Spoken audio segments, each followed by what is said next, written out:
नमस्कार मित्रों, आप सभी का स्वागत है आपके अपने चैनल कथा साहित्य दर्पण में, जहां हम लोग सुनेंगे आज मोहन राकेश जी की प्रसिद्ध कहानी मलबे का मालिक। यह कहानी होने के साथ साथ उनका प्रसिद्ध कहानी संग्रह भी है। मोहन राकेश नई कहानी आंदोलन के पुरोधा लेखक रहे हैं। आपने नाटक भी लिखे हैं और आपकी कहानियाँ भी प्रसिद्ध रही हैं। आपने बहुत ही प्रसिद्ध नाटकों में अपना योगदान दिया है। इसके अतिरिक्त आपके विभिन्न कहानी संग्रह भी रहे हैं।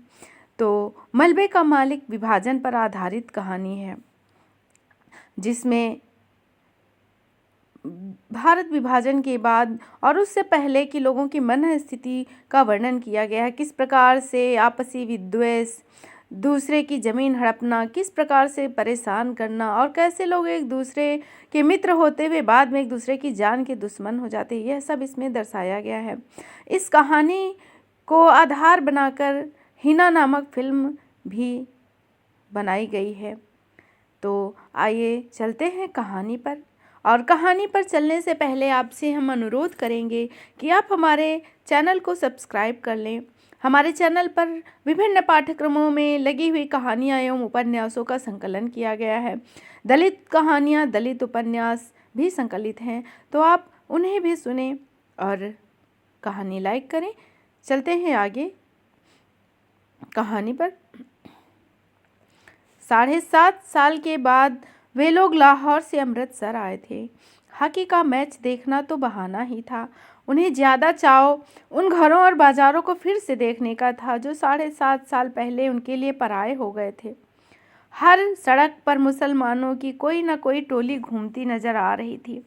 उनकी आंखें इस अथाह आग्रह के साथ वहाँ की हर चीज़ को देख रही थी, जैसे वह शहर साधारण न होकर एक अच्छा खासा आकर्षण का केंद्र हो। तंग बाजारों से गुजरते हुए वे एक दूसरे को पुरानी चीज़ों की याद दिला रहे थे। देख फतेह दीना, मिस्री बाजार में अब मिस्री की दुकानें पहले से कितनी कम हो गई हैं। उस नुक्कड़ पर सुक्खी बटियारन की भट्टी थी, जहाँ अब पान वाला बैठा है। यह नमक मंडी देख लो खान साहब, यहाँ की एक एक ललाइन वह नमकीन होती थी कि बस। बहुत दिनों बाद बाजारों में तुर्रेदार पगड़ियाँ और लाल तुर्पी टोपियाँ नज़र आ रही थीं। लाहौर से आए मुसलमानों में काफ़ी संख्या में ऐसे लोग थे जिन्हों विभाजन के समय मजबूर होकर अमृतसर से जाना पड़ा था। 7.5 साल में आए अनिवार्य परिवर्तनों को देख कहीं उनकी आंखों में हैरत भर जाती, कहीं अफसोस घिर आता। वल्लाह, कटरा जयमल सिंह इतना चौड़ा कैसे हो गया? क्या इस तरफ के सब मकान जल गए थे? यहाँ हकीम आसिफ अली की दुकान थी ना, अब यहाँ एक मोची ने कब्जा कर रखा है। और कहीं कहीं ऐसे वाक्य भी सुनाई दे जाते, वली यह मस्जिद तो ज्यों की त्यों खड़ी है, इन लोगों ने इसका गुरुद्वारा नहीं बना दिया। जिस रास्ते से भी पाकिस्तानियों की टोलियां गुजरती, शहर के लोग उत्सुकतापूर्वक उस तरफ देखते रहते। कुछ लोग अब भी मुसलमानों को आते देख सशंकित होकर रास्ते से हट जाते, जबकि दूसरे आगे बढ़कर उनसे बगलवीर होने लगते।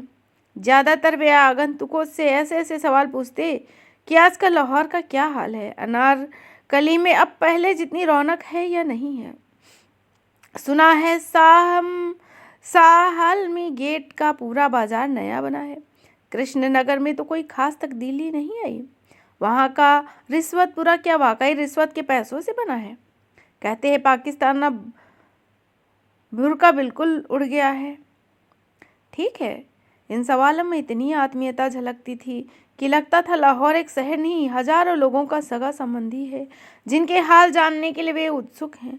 लाहौर से आए लोग उस दिन शहर भर के मेहमान थे, जिनसे मिलकर और बातें करके लोग बहुत खुशी हो रहे थे। बाजारे बासा अमृतसर का एक उजड़ा सा बाजार था, जहाँ विभाजन से पहले ज़्यादातर निचले तबके के मुसलमान रहते थे। वहाँ ज़्यादातर बांसों और सहतीरों की दुकानें थीं, जो सब की सब एक ही आग में जल गई थीं। बासा बाजार की वह आग अमृतसर की सबसे भयानक आग थी, जिसमें कुछ देर के लिए तो सारे शहर के जल जाने का अंदेशा पैदा हो गया था। बाजार बांसा के आसपास मोहल्ले को तो उस आग ने अपनी लपेट में ले ही लिया था। खैर, किसी तरह वह आग काबू में की गई, पर उसमें मुसलमानों के एक एक घर के साथ 4 हिंदुओं के 6-6 घर जलकर राख हो गए। अब 7.5 साल में उनमें से कई इमारतें फिर से खड़ी हो गई, मगर जगह जगह मलबे के ढेर अब भी मौजूद थे। नई इमारतों के बीच बीच में मलबे के ढेर एक अजीब वातावरण प्रस्तुत कर रहे थे। बांसा बाजार में उस दिन भी चहल पहल नहीं थी, क्योंकि उस बाजार के रहने वाले ज़्यादातर लोग तो अपने मकानों के साथ शहीद हो गए थे, और जो बचकर चले गए उनमें से शायद किसी ने भी लौट कर आने की हिम्मत नहीं दिखाई। सिर्फ एक दुबला पतला बुढ़ा मुसलमान ही उस दिन उस वीरान बाजार में आया और वहाँ की नई और जली हुई इमारतों को देख जैसे भूल भुलैया में पड़ गया। बाईं तरफ जाने वाली गली के पास पहुंचकर उसके पैर अंदर मुड़ने को हुए, मगर फिर वह हिचकिचाकर वहां बाहर ही खड़ा रहा, जैसे उसे निश्चय और विश्वास नहीं हुआ कि यह वही गली है जिसमें वह जाना चाहता है। गली में एक तरफ कुछ बच्चे कीड़ी कीड़ा खेल रहे थे और कुछ फासले पर 2 स्त्रियां ऊंची आवाज में चीखती हुई एक दूसरे को गालियां दे रही थी। सब कुछ बदल गया, मगर बोलियां नहीं बदली। बुढ़े मुसलमान ने धीमे से स्वर में अपने सिक्का और छड़ी का सहारा लिए खड़ा रहा। उसके घुटने पजामे से बाहर को निकल रहे थे। घुटने से थोड़ा ऊपर शेरवानी में 3-4 पैबंद लगे थे। गली से एक बच्चा रोता हुआ बाहर आ रहा था। उसने उसे पुचकारा, इधर आ बेटी, आ, तुझे चिज्जी देंगे, आ। और वह अपनी जेब में हाथ डालकर उसे देने के लिए कोई चीज़ ढूंढने लगा। बच्चा एक क्षण के लिए चुप कर गया, लेकिन फिर उसी तरह होंठ बिसूर कर रोने लगा। एक 16-17 साल की लड़की गली के अंदर से दौड़ती हुई आई और बच्चे को बाह से पकड़कर गली में लेके चली गई। बच्चा रोने के साथ साथ अपने बाह को छुड़ाने के लिए मचलने लगा। लड़की ने उसे अपनी बाह में उठाकर सटा लिया। उसका मुंह चूमती हुई बोली, चुप कर, कसम खाने, रोएगा तो वह मुसलमान तुझे पकड़कर ले जाएगा, कह रही हूँ चुप रह। बूढ़े मुसलमान ने बच्चों को देने के लिए जो पैसे निकाले वह उसने वापस जेब में रख लिया। सिर से टोपी उतारकर थोड़ा खुजलाया और टोपी अपनी बगल में दबा ली। उसका गला खुश्क हो रहा था और घुटने थोड़ा कांप रहे थे। उसने गली के बाहर की एक दुकान के तख्ते का सहारा ले लिया और टोपी फिर से सिर पर रख ली। गली के सामने जहाँ पहले ऊंचे ऊंचे सहतीरे रखे थे, वहाँ अब एक 3 मंजिला मकान खड़ा था। सामने बिजली के तार पर 2 खंभे, मोटी मोटी चीलें बिल्कुल जड़ सी बैठी हुई उन पर। बिजली के खंभे के पास तो थोड़ी धूप थी। कई पल धूप में उड़ते जर्रों को देखता रहा, फिर उसके मुंह से निकला, या मालिक। एक नवयुवक चाबियों का गुच्छा घुमाता गली की तरफ आया। बुढ़े को वहां खड़े देखकर उसे पूछा, कहिए मियाँ जी, यहाँ किसके लिए खड़े हैं? बुढ़े मुसलमान को छाती और बाहों में हल्की सी कपकपी महसूस हुई। उसने होठों पर जबान फेरी और नवयुवक को ध्यान से देखते हुए कहा, बेटा तेरा नाम मनोरी है ना? नवयुवक ने चाबियों के गुच्छे को हिलाना बंद करके अपनी मुट्ठी में ले लिया और आश्चर्य के साथ पूछा, आपको मेरा नाम कैसे मालूम? 7.5 साल पहले तू इतना सा था, कहकर बुढ़े ने मुस्कुराने की कोशिश की। आप पाकिस्तान से आए हैं? हाँ, पहले हम इसी गली में रहते थे, बुढ़े ने कहा। मेरा लड़का चिराग दीन तुम लोगों का दर्जी था। तकसीम से 6 महीने पहले हम लोगों ने यहाँ अपना नया मकान बनवाया था। ओह, गनी मियाँ, मनोरी ने पहचान कर कहा। हाँ बेटे, मैं तुम लोगों का गनी मियाँ हूँ। चिराग और उसके बीवी बच्चे तो अब मुझे मिल नहीं सकते, मगर मैंने सोचा कि एक बार मकान की ही सूरत देख लूँ। बूढ़े ने टोपी उतारकर सिर पर हाथ फेरा और अपने आंसुओं को बहने से रोक लिया। तुम तो शायद काफ़ी पहले यहाँ से चले गए थे, मनोरी के स्वर में संवेदना भर आई। हाँ बेटे, ये मेरी बदबख्ती थी कि मैं अकेला पहले निकल चला गया था। यहाँ रहता तो उसके साथ मैं भी, कहते हुए उसने एहसास किया कि यह बात उसे नहीं कहनी चाहिए थी। उसने मुंह में रोक लिया और आंखों में आए आंसुओं को नीचे बह जाने दिया। छोड़ो गनी मियाँ, अब उन बातों को सोचने में क्या रखा है। मनोरी ने गनी की बाह अपने हाथ में ले ली। चलो तुम्हें तुम्हारा घर दिखा दूँ। गली में खबर इस तरह फैली, गली के बाहर एक मुसलमान खड़ा है जो रामदासी के लड़के को उठाने जा रहा था। उसकी बहन वक्त पर उसे पकड़ लाई, नहीं तो वह मुसलमान उसे ले गया होता।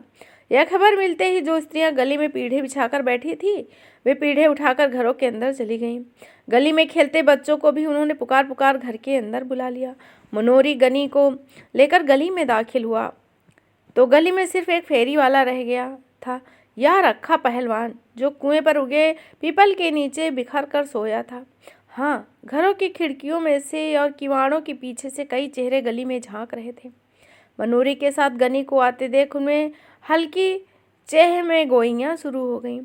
दाढ़ी के सब बाल सफ़ेद हो जाने के बावजूद चिराग दीन के बाप अब्दुल गनी को पहचानने में लोगों को दिक्कत नहीं हुई। वह था तुम्हारा मकान। मनोरी ने दूर के एक मलबे की तरफ इशारा किया। गनी पल भर ठिठक फटी आंखों से उसकी तरफ देख रहा था। चिराग और उसके बीवी बच्चों की मौत में वह काफ़ी पहले इस बात को स्वीकार कर चुका था, मगर अपने नए मकान को इस शक्ल में देखकर उसे जो झुरझुरी हुई उसके लिए वह तैयार नहीं था। उसकी जुबान पहले से और खुश्क हो गई और घुटने और ज़्यादा कांपने लगे। ये मलबा? उसने अविश्वास के साथ पूछ लिया। मनोरी ने उसके चेहरे के बदलते हुए रंग को देखा। उसकी बांह को थोड़ा और सहारा देकर जड़ से स्वर में उत्तर दिया, तुम्हारा मकान उन्हीं दिनों जल गया था। गनी छड़ी के सहारे चलता हुआ किसी तरह मलबे के पास पहुंचा। मलबे में अब मिट्टी ही मिट्टी थी, जिसमें से जहां तहां टूटी और जली हुई ईंटें बाहर झांक रही थी। लोहे और लकड़ी का सामान उसमें से कब का निकाला जा चुका था। केवल एक जले हुए दरवाजे का चौखट ना जाने कैसे बचकर रह गया। पीछे की तरफ 2 जली हुई अलमारियां भी थीं, जिनकी काली अब सफ़ेदी की हल्की परत की तरह उभर आई थी। उस मलबे के पास से गनी ने कहा, यह बाकी रह गया है। और उसके घुटने जवाब दे गए और वही क्षण वह जले हुए चौखटे को पकड़कर बैठ गया। क्षण भर उसका सिर चौखट से जा सटा और उसके मुंह से बिलखने की सी आवाज़ निकली, हाय ओए चिराग दीना। जले हुए किवाड़ का चौखट मलबे से गिर सिर निकाले 7.5 साल खड़ा तो रहा, पर उसकी लकड़ी बुरी तरह भुरभुरा गई थी। गनी के सिर के छूने से उसके कई रेसे झड़ कर आपस में बिखर गए। कुछ रेसे गनी की टोपी और बालों पर आ रहे। उन रेसों के साथ केचुआ भी नीचे गिरा, जो गनी के पैर से 6-8 इंच दूर नाली के साथ बनी ईंटों पर पटरी से इधर उधर सरसराने लगा। वह छिपने के लिए सुराग ढूंढता हुआ जरा सा सिर उठाता, पर कोई जगह न पाकर 1-2 बार सिर पटकने के बाद दूसरी तरफ मुड़ जाता। खिड़कियों से झांकने वालों के चेहरों की संख्या पहले से कहीं ज़्यादा हो गई थी। उनमें चहमे गोइयाँ चल रही थी। आज कुछ न कुछ जरूर होगा। चिराग दीन का बाप गनी आ गया है, इसीलिए 7.5 साल पहले की वह सारी घटनाएं आज अपने आप खुल जाएंगी। लोगों को लग रहा था जैसे वह मलबा ही गनी को सारी कहानी सुना देगा। कि शाम के वक्त चिराग ऊपर के कमरे में खाना खा रहा था, जब रखे पहलवान ने उसे नीचे बुलाया, कहा कि वह 1 मिनट में आकर उसकी बात सुन ले। पहलवान उन दिनों गली का बादशाह था। वहाँ के हिंदुओं पर ही उसका दबदबा काफ़ी था। चिराग तो खैर मुसलमान था। चिराग हाथ का कौर बीच में ही छोड़कर नीचे उतर आया। उसकी बीवी जुबैदा और दोनों लड़कियां किस्वर और सुल्ताना खिड़कियों से नीचे झांकने लगी।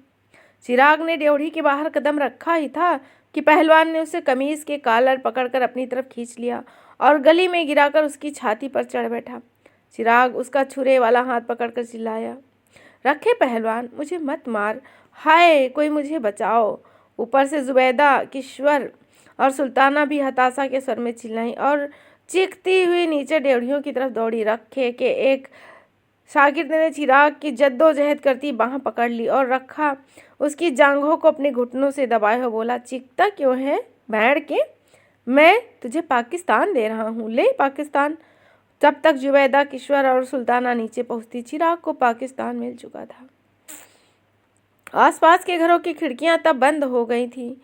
जो लोग इस दृश्य के साक्षी थे, उन्होंने दरवाजे बंद करके अपने को इस घटना के उत्तरदायित्व से मुक्त कर लिया। बंद किवाड़ों में भी उन्होंने देर तक जुबैदा और किश्वर और सुल्ताना की चीखने की आवाज़ें सुनी। रखे पहलवान और उसके साथियों ने उन्हें भी उसी रात पाकिस्तान दे दिया, मगर दूसरे तबील रास्ते से। उनकी लाशें चिराग के घर में न मिलकर नहर के पानी में पाई गईं। 2 दिन चिराग के घर की छानबीन होती रही। जब उसका सारा सामान लूटा जा चुका तो न जाने किसने उस घर को आग लगा दी। रखे पहलवान ने तब कसम खाई थी वह आग लगाने वाले को जिंदा जमीन में गाड़ देगा, क्योंकि उस मकान पर नजर रखकर ही उसने चिराग को मारने का निश्चय किया था। उसने उस मकान को शुद्ध करने के लिए हवन सामग्री भी ला रखी थी, मगर आग लगाने वाले का तब से आज तक कोई पता न चला। अब 7.5 साल से रखा उस मलबे को अपनी जायदाद समझता आ रहा है। वहाँ न किसी को गाय भैंस बांधने देता है और ना ही खुमचा लगाने देता है। उस मलबे से बिना उसकी इजाज़त कोई एक ईंट भी नहीं निकाल सकता। लोग आशा कर रहे थे कि यह सारी कहानी जरूर किसी न किसी तरह गनी तक पहुंच जाएगी। जैसे मलबे को देखकर उसे सारी घटनाओं का पता चल जाएगा। और गनी मलबे की मिट्टी को नाखूनों से खोद खोद कर अपने ऊपर डाल रहा था और दरवाजे के चौखटों को बाहों में लिए रो रहा था। बोल चिराग दीना, बोल, तू कहाँ चला गया? ओए किश्वर, ओए सुल्ताना, हाय मेरे बच्चों, गनी को पीछे क्यों छोड़ दिया? ओए। और भुरभुरे किवाड़ से लकड़ी के रेसे झड़ते जा रहे थे। पीपल के नीचे सोए रखे पहलवान को जाने किसी ने जगा दिया या खुद ही जाग गया, यह जानकर कि पाकिस्तान से अब्दुल गनी आया है और अपने मकान के मलबे पर बैठा है। उसके गले में थोड़ा झाग उठाया, जिससे उसे खांसी आ गई और कुएं के फर्श पर थूक दिया। मलबे की तरफ देख उसकी छाती से धौंकने की आवाज़ निकल आई। उसने निचला होठ चबाकर बाहर को फैला लिया। गनी अपने मलबे पर बैठा है। उसके शागिर्द लच्छे पहलवान ने उसके पास आकर बैठते हुए कहा, मलबा उसका कैसे है? मलबा हमारा है, पहलवान ने झाग से घरघराई आवाज़ में कहा, मगर वहाँ वह बैठा है। लच्छे ने आंखों में एक रहस्यमय संकेत लाकर कहा, बैठा है, बैठा रहे, तू चिलम ला। रखे की टांगें थोड़ा फैल गईं और उसने अपनी नंगी जांघों पर हाथ फेर लिया। मनोरी ने अगर उसे कुछ बता दिया तो? लच्छे ने चिलम भरने के लिए उठते हुए उसी राह से पूर्ण ढंग से कहा, मनोरी के क्या सामत आई है? लच्छा चला गया। कुएं पर पीपल की कई पुरानी पत्तियां रखी थी। रखा उन पत्तियों को उठा उठा कर अपने हाथ में मसलता रहा। जब लच्छे ने चिलम के नीचे कपड़ा लगाकर उस चिलम उसके हाथ में दी तो उसने कस खींचते हुए कहा, तो और किसी से गनी को की बात नहीं हुई? नहीं। ले, उसने खांसते हुए चिलम लच्छे के हाथ में दे दी। मनोरी गनी की बाह पकड़ मलबे की तरफ से आ रहा था। लच्छू उड़कू होकर चिलम के लंबे लंबे कस खींचने लगा। उसकी आंखें आधा क्षण रखे के चेहरे पर टिकती और आधा क्षण गनी की तरफ लगी रहती। मनोरी गनी की बाह थामे उससे एक कदम आगे चल रहा था, जैसे उसने कोशिश की हो गनी को कुएं के पास बिना रखे को देखे ही निकल जाए। मगर रखा जिस तरह बिखर कर बैठा था, उससे गनी ने उसे दूर से ही देख लिया। कुएं के पास पहुँचते पहुँचते उसने दोनों बाहें फैला दी और कहा, अरे रखे पहलवान। रखे ने गर्दन उठाकर आंखें जरा छोटी करके उसे देखा। उसके गले में स्पष्ट सी घरघराहट हुई, पर बोला नहीं। रखे पहलवान, मुझे नहीं पहचाना? गनी ने बाहें नीचे करके कहा, मैं हूँ गनी, अब्दुल गनी, चिराग दीन का बाप। अब्दुल ने ऊपर से नीचे तक उसका जायजा लिया। अब्दुल गनी की आंखों में उसे देखकर एक चमक सी आ गई। सफ़ेद दाढ़ी के नीचे उसके झुर्रियों को भी कुछ उसने देख लिया। रखा का निचला होठ फड़का, फिर उसकी छाती से भारी सा स्वर निकला, सुना गनिया? गनी की बाहें फिर फैलने को हुई। पहलवान पर कोई प्रतिक्रिया न देख उसी तरह रह गई। वह पीपल का सहारा लेकर कुएं की सिल पर बैठ गया। ऊपर खिड़कियों में चहमे गोइयाँ तेज हो गईं। अब दोनों आमने सामने आ गए तो बात जरूर खुलेगी। फिर हो सकता है दोनों में गाली गलौज भी हो। अब रखा गनी को हाथ नहीं लगा सकता। अब वे दिन नहीं रहे। बड़ा मलबे का मालिक बना फिरता था। असल में मलबा न इसका है न गनी का। मलबा तो सरकार की मालकियत है। मरदूत किसी को वहाँ गाय का खूंटा तक नहीं गाड़ने देता। मनेरी भी डरपोक है। इसने गनी को बता क्यों नहीं दिया कि रखे ने ही चिराग और उसकी बीवी बच्चों को मारा है? रखा आदमी नहीं सांड है, दिन भर सांड की तरह गली में घूमता है। गनी बेचारा कितना दुबला हो गया है। गनी के सारे बाल सफ़ेद हो गए हैं। गनी ने कुएं की सिल पर बैठकर कहा, देख रखे पहलवान, क्या से क्या हो गया। भरा पूरा घर छोड़कर गया था और आज यहाँ मिट्टी देखने आया हूँ। बस एक घर की आज यह निशानी रह गई है। तू सच पूछे तो मेरा भी ये मिट्टी छोड़कर जाने का मन नहीं करता। और उसकी आंखें फिर चलचला आई। पहलवान ने अपनी टांगें समेट ली और अंगोछा कुएं की मुंडेर से उठाकर कंधे पर डाल लिया। लच्छे ने चिलम उसकी तरफ बढ़ा दी। वह कस खींचने लगा। तू बता रखे, यह सब हुआ किस तरह? गनी किसी तरह अपने आंसू रोक कर बोला, तुम लोग उसके पास थे। सब में भाई भाई की सी मोहब्बत थी। अगर वह चाहता तो तुम में से किसी के घर में भी छिप सकता था। अगर वह चाहता तो तुम में से किसी के घर में नहीं छिप सकता था। उसमें इतनी समझदारी भी नहीं थी। ऐसे ही है। रखे को स्वयं लगा कि उसकी आवाज़ में एक अस्वाभाविक सी गूंज है। उसके होंठ गाढ़े लार से चिपक गए थे। मूंछों के नीचे से पसीना उसके होठों पर आ रहा था। उसे माथे पर किसी चीज़ का दबाव महसूस हो रहा था और उसकी रीढ़ की हड्डी सहारा चाह रही थी। पाकिस्तान में तुम लोगों का क्या हाल है? उसने पूछा। उसके गले की नस में एक तनाव आ गया। उसने अंगोछे से बगलों का पसीना पोंछा और झाग मुंह से खींचकर गली में थूक दिया। हाल क्या बताऊं रखे? गनी दोनों हाथों से छड़ी पर बोझ डालकर झुकता हुआ बोला, मेरा हाल तो मेरा खुदा ही जानता है। चिराग वहाँ साथ होता तो बात और थी। मैंने उसे कितना समझाया था कि मेरे साथ चल, पर वह जिद पर अड़ा रहा। नया मकान छोड़कर नहीं जाऊंगा। यहाँ अपनी गली है, यहाँ कोई खतरा नहीं। भोले कबूतर ने यह नहीं सोचा कि गली में खतरा ना हो, पर बाहर से तो खतरा आ सकता है। मकान की रखवाली के लिए चारों ने अपनी जान दे दी। रखे, उसे तेरा बहुत भरोसा था। कहता था कि रखे के रहते मेरा कोई कुछ नहीं बिगाड़ सकता, मगर जब जान पर आती है तो रखे के रोके भी ना रुकी। रखे ने सीधा होने की चेष्टा की क्योंकि उसकी रीढ़ की हड्डी में बहुत दर्द हो रहा था। अपनी कमर और जांघों के जोड़ पर उसे सख्त दबाव महसूस हो रहा था। पेट की अंतड़ियों के पास कोई चीज़ जैसे उसकी सांस रोक रही थी। उसका सारा जिस्म पसीने से भीग गया और उसके तलुओं में चुनचुनाहट हो रही थी। बीच बीच में नीली फुलझड़ियों सी ऊपर से उतरती और तैरती हुई उसकी आंखों के सामने से निकल जाती। उसे अपनी जुबान और होठों के बीच एक फासला महसूस हो रहा था। उसने अंगोछे से होठों के कोनों को साफ किया। साथ ही उसके मुंह से निकला, हे प्रभु, तू ही है, तू ही है, तू ही है। गनी ने देखा पहलवान के होठ सूख रहे हैं और उसकी आंखों के इर्द गिर्द दायरे गहरे हो गए हैं। वह उसके कंधे पर हाथ रखकर बोला, जो होना था हो गया रखिया।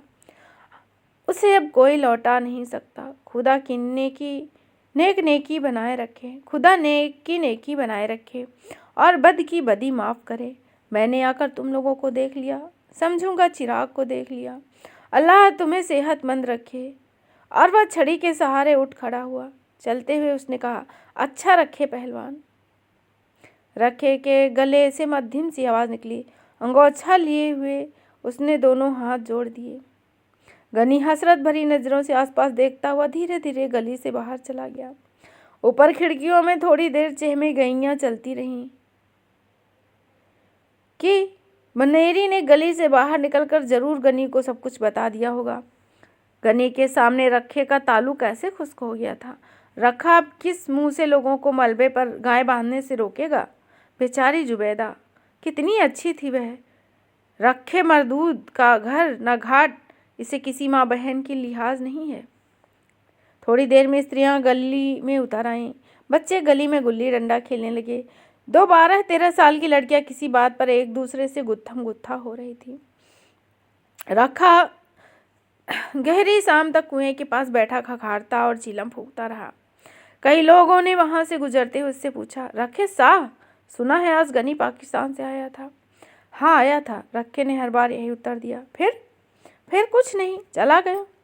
रात होने पर रखा रोज की तरह गली से बाहर बाईं तरफ दुकान के तख्ते पर आ बैठा। रोज वह रास्ते से गुजरने वाले परिचितों को आवाज़ दे देकर पास बुलाता था और उन्हें सट्टे के गुर और सेहत के नुस्खे बताता था। मगर उस दिन वहाँ बैठा लच्छे अपनी वैष्णो देवी की यात्रा का वर्णन सुनाता रहा जो उसने 15 साल पहले की थी। लच्छे को भेजकर वह गली में आया तो मलबे के पास लोकू पंडित की भैंस को देखकर वह आदत के मुताबिक उसे धक्के दे देकर हटाने लगा। भैंस को हटाकर वह सुस्ताने के लिए मलबे के चौखट पर बैठ गया। गली उस समय सुनसान थी। कमेटी की बत्ती न होने से वहाँ शाम से ही अंधेरा हो जाता। मलबे के नीचे नाली का पानी हल्की आवाज करता बहता रहता। रात की खामोशी को काटती हुई कई तरह की हल्की हल्की आवाज़ें मलबे की मिट्टी से सुनाई दे रही थी। च्यूं च्यूं च्यूं, चिक चिक, किर री चिर। एक भटका हुआ कौवा न जाने कहाँ से उड़कर उस चौखट पर आ बैठा। इससे लकड़ी के रेसे इधर उधर चितरा गए। कौवे के वहाँ बैठते मलबे का एक कोने में लेटा हुआ कुत्ता गुर्रा कर उठा और जोर जोर से भौंकने लगा। कौवा कुछ देर सहमा सा चौखट पर बैठा रहा, फिर पंख फड़फड़ाकर कुएं के पीपल पर चला गया। कौवे के उड़ जाने पर कुत्ता और नीचे उतर आया और पहलवान की तरफ मुंह करके भौंकने लगा। पहलवान उसे हटाने के लिए भारी आवाज में बोला, दुर दुर, मगर कुत्ता उसके और पास आकर भौंकने लगा। पहलवान ने एक ढेला उठाकर कुत्ते की तरफ फेंका। कुत्ता थोड़ा पीछे हट गया, पर उसने भौंकना बंद नहीं किया। पहलवान कुत्ते की माँ को गाली देकर वहाँ से उठ खड़ा हुआ और धीरे धीरे जाकर कुएं की सिल पर लेट गया। उससे वहाँ से हटते ही कुत्ता गली में आया और कुएं की तरफ मुँह करके भौंकने लगा। काफ़ी देर भौंकने के बाद उसे गली में कोई प्राणी चलता फिरता नजर नहीं आया, तो वह एक बार कान झटक कर मलबे पर लौट गया और वहाँ कोने में बैठकर गुर्राने लगा। तो इस तरह हमने सुनी मोहन राकेश जी की प्रसिद्ध कहानी मलबे का मालिक, जो कि विभाजन की विभीषिका को वर्णित करती हुई एक प्रसिद्ध मार्मिक कहानी है। इसी नाम से उन्होंने कहानी संग्रह भी लिखा है। तो यदि आपको कहानी पसंद आए तो इसे लाइक करिए, अपने मित्रों में शेयर करिए, चैनल को सब्सक्राइब करिए, और यदि आपका कोई सुझाव है तो आप कमेंट के माध्यम से अवश्य ही बताएं। पुनः आपके समक्ष फिर भेंट होगी एक नए तथ्य के साथ। तब तक के लिए जय हिंद, जय हिंदी, धन्यवाद।